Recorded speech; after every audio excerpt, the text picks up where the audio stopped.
Welcome, everyone. Thank you for being here. Thank you for joining. How is text 8? How is our first verse of the Chatur Shloki? Everybody's been working on it. Aham sarvasya prabhavo matha sarvam pravartate iti matva bhajante mam buddha bhava samanvitaha. So everybody feels a little bit comfortable with that first verse? All right. So that's going to be the engine of the train. So now that we're learning verses, we go to the next one and the next one and the next one. You'll find that that first one is like, we know that really well because we're going to, so now that we're going to do verse 2, then every day you should sing 1 and 2 together.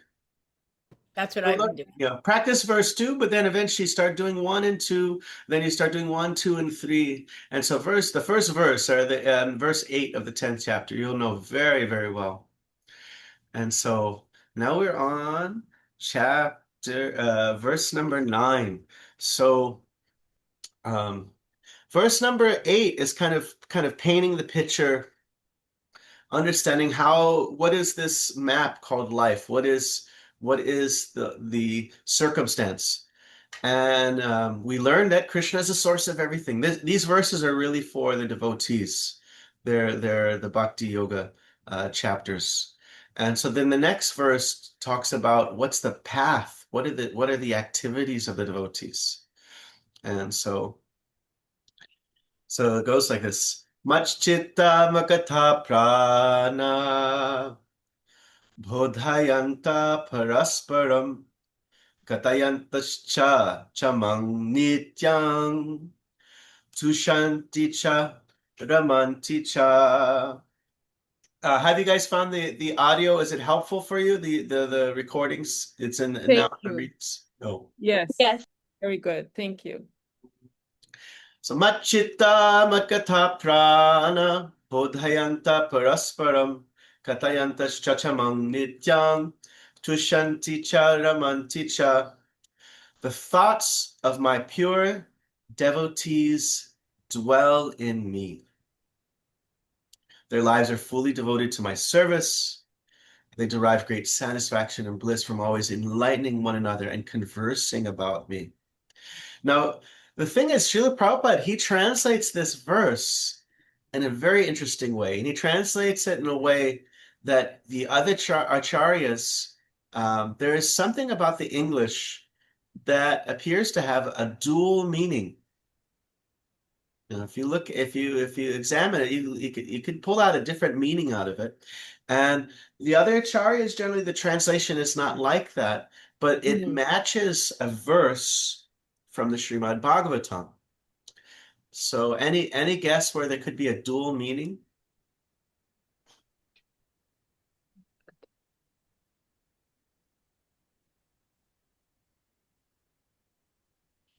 How about the first line? Can you take that in a different way? 2 different ways? Maybe like the thoughts of them dwell on me and also within me. So the thoughts of my pure devotees dwell within me. So one way you could take it, you have the kind of standard, and it's even within the Sanskrit. It could be, you could take it in these 2 different ways. So thoughts of my pure devotees dwell with me. So Krishna, the devotees are always thinking of Krishna. But who's Krishna always thinking of? His devotees. So thoughts of my pure devotees are dwelling within me.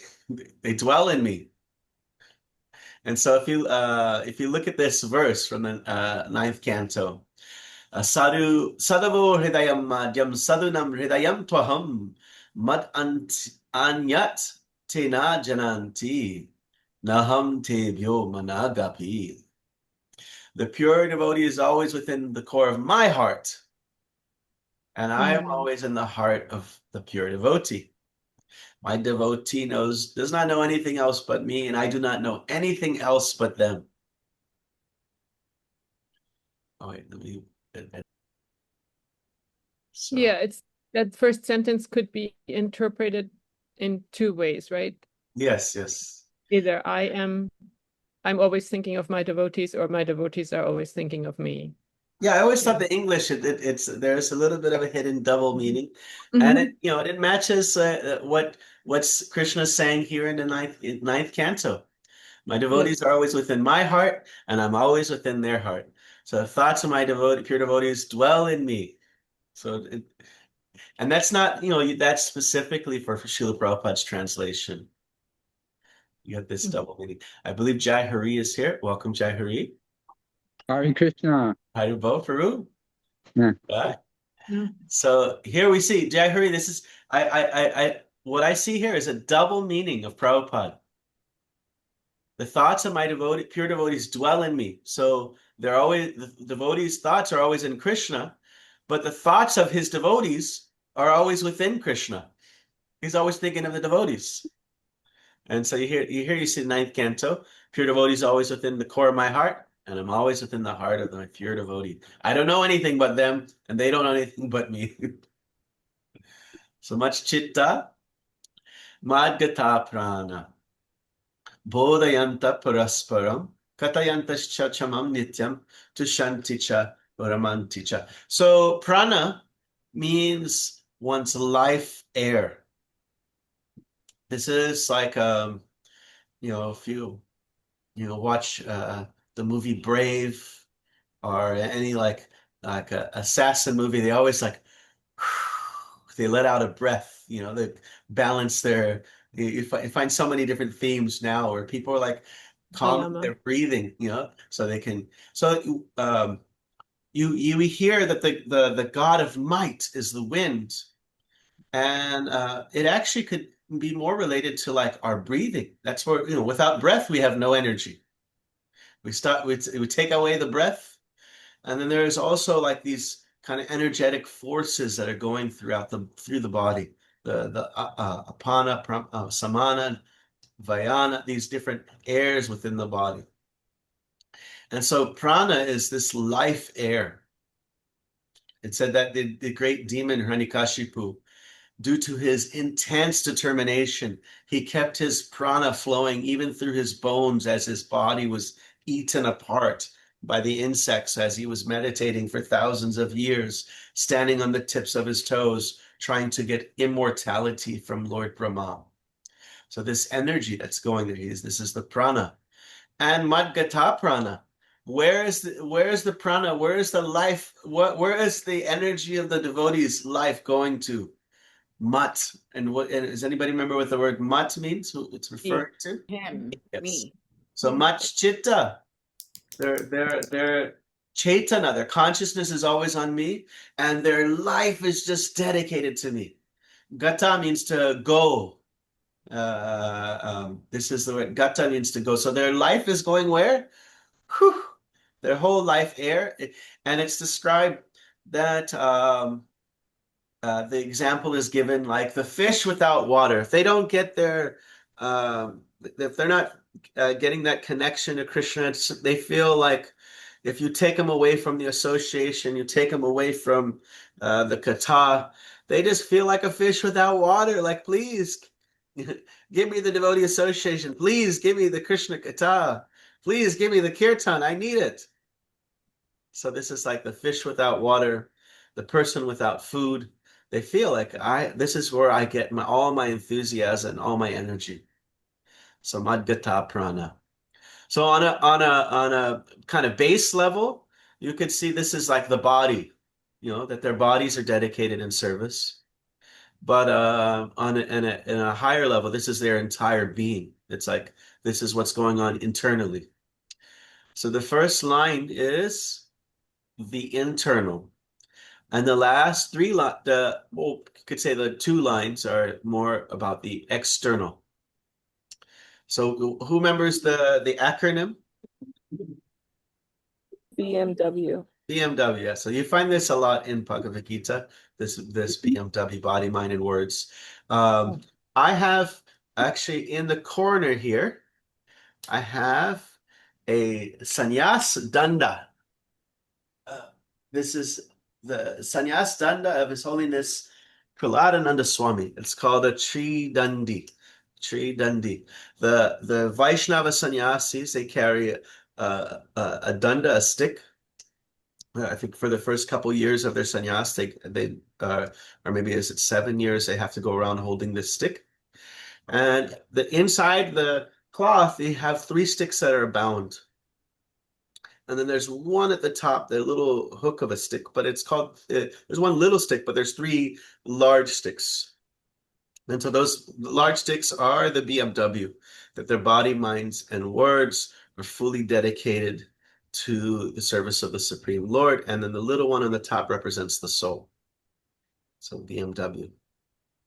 So here you got the mind and the body in the first line. And then the next 2 are the words. And why is it 2 for words? Or even it's because this is where we get all our juice. This is our tongue is the director of our consciousness. Has anybody sang the Prasadam song before? Saira Vijaja. Yes. So the body is our main kind of transformational tool is our tongue. We can taste prasadam and we can chant the Lord's name. And then when we chant and taste, and then we also engage our ears, hearing and chanting. This is of the 9 processes of devotional service. These 2 are the most important. And when we do the 2 nicely, which is called Shravanam and Kirtanam, hearing and chanting or glorifying. When we do those 2, then comes Smaranam. Then we get good remembrance. We start to remember the Lord. So Bodhayanta. This word Bodha, you might have, it's where you get the word buddhi. It means to awaken. Buddhi is intelligence, but when you're like we have in our kind of modern lingo, our political lingo, we got woke. Yeah. So this is the devotee is woke. He's awoken. He's enlightened. So if you want to wake somebody up, this bodha, bud is the root. So bodhayanta, and so who are they waking? They're waking each other up. Parasparam. Parasparam. So you can do this. Do this with your hand. Do this as the Parasparam. Parasparam.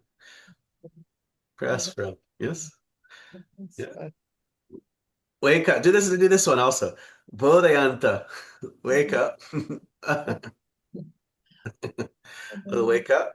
If we act these out, it does help. It does help because it really, we're going to get a lot just by by trying to understand the words. And as we go further, the more you go further, there's going to be so many words that you already know. In the beginning, it's going to be the hardest because almost everything's new. But as you go further, it's just the vocabulary. There's a lot of words.